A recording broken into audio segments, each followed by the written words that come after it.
Now, for the last 8 years or so, I have trained bankers and managers and accountants in a technical college. And these people have always desired that they should become leaders. And leadership is something that you always find in a classroom. In a place where there are many people, there must be one person who must take initiative to ensure that they lead the rest. And I've realized that those people who take initiative end up becoming more successful than the rest. And even when it comes to job, they easily get jobs much faster than those who are average student in a class. And I'm not talking about being the best student in the class. I'm talking about taking initiative to become of value to other people, and especially among your peers and the people that you every time that you find yourself in a group. Anyway, that aside, today I want to delve into the matter of personal development. I believe that for a person to lead a successful life, there has to be a balance. There are people who end up putting so much emphasis on a certain area and neglecting certain elements of their life that come to haunt them. One of my most prominent mentors states that every man's ignorance is their biggest monster. That is what comes to eat you alive. You know, a monster eats you alive. So if you really do not want to be eaten alive by this monster of ignorance because you assume something and you gave your all your effort in a certain area, then listen to me. This is for you. I remember the other day, it is just last week, in fact, when I happened to chauffeur around a pastor, an apostle. His name is Chris, who had come from Uganda. He was giving me a story of his brother, who's a billionaire, who had a friend who is now um, uh, um, gone. And he was a billionaire. He had so much. He lived in a mansion, three-story building. His bedroom was on the highest floor. And when he was telling me this story,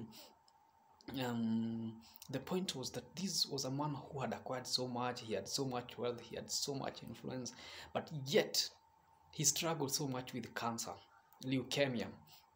And this leukemia had taken him to India, to the United States, and to other countries where he could seek medical solution, but he could not find, even though they drained his blood and he was transfused with his fresh blood.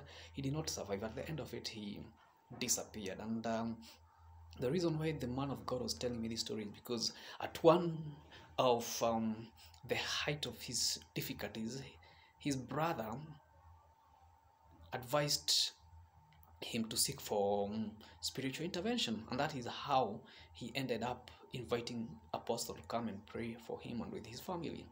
But Apostle had to sit down with him and explain the gospel of our Lord Jesus Christ. And when he accepted the gospel, he was born again, he accepted Christ, and for the next 2 weeks before he died, he was at peace with himself. He repented, and yet, yes, he died, but he had lived a life. There comes a time. The point is that there comes a time when even money, even influence, even network fails. And for that reason, for as long as you live, there are things that you must not assume.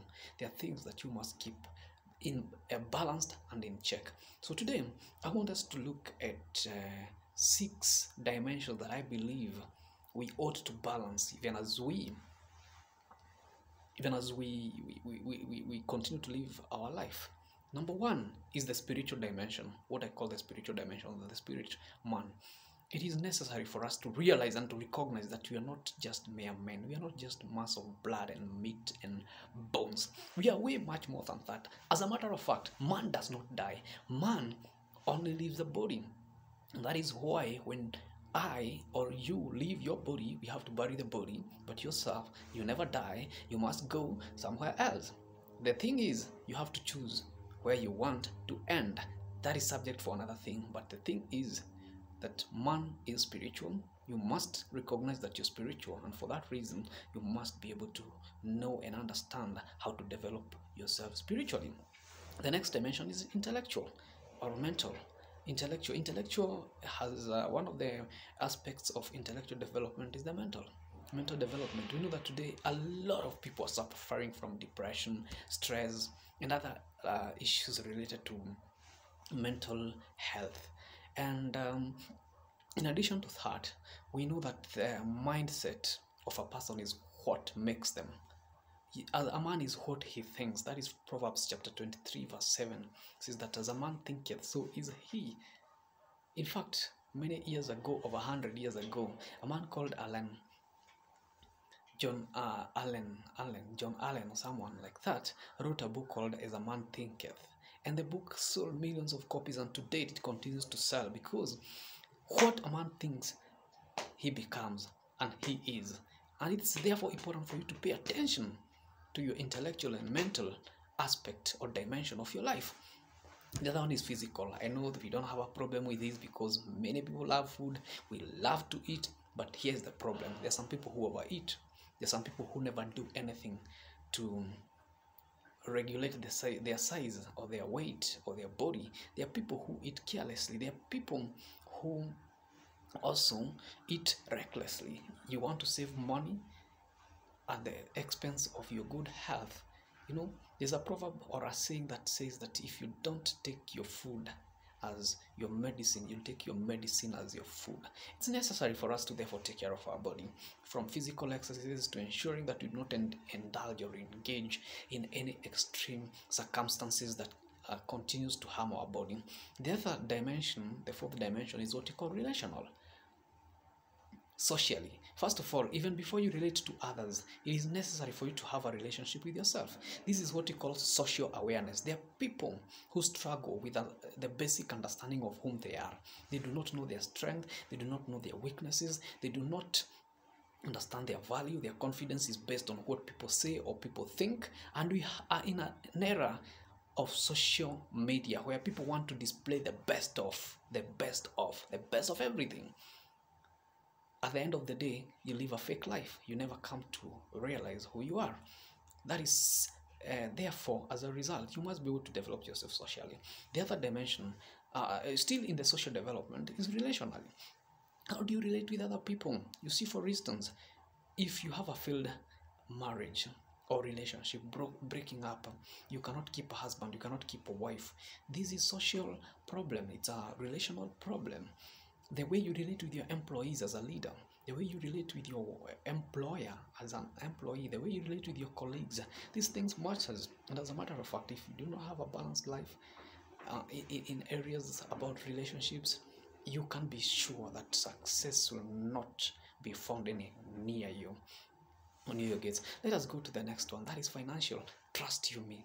I'm this person who developed myself so well physically, so well socially, so well intellectually, so well spiritually, but I somehow assumed the financial aspect. You know, there are times when you have seen this among the preachers and the people who are so prayerful. They pray all day long, they worship, and they believe that they will be well. God will meet all their financial needs. Very true.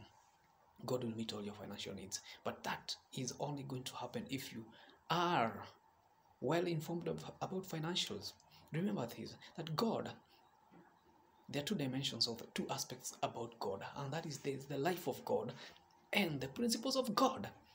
For you to become wealthy, you have to understand the principles of creating wealth. These principles are not demonic. I understand that there are some demons that have taken captive of the situations. They have manipulated men of God, and they have ended up using the same principles that were set by God to acquire wealth, but neglecting other aspects of their life, like spiritual. It is true that you can become wealthy even without being connected to God. How many devil worshippers and idol worshippers do we know who are rich and wealthy?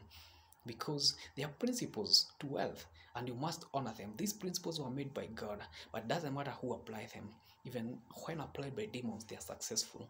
If you apply them, you will be successful too. The important thing is that you must know them, you must recognize them, and you must appreciate them.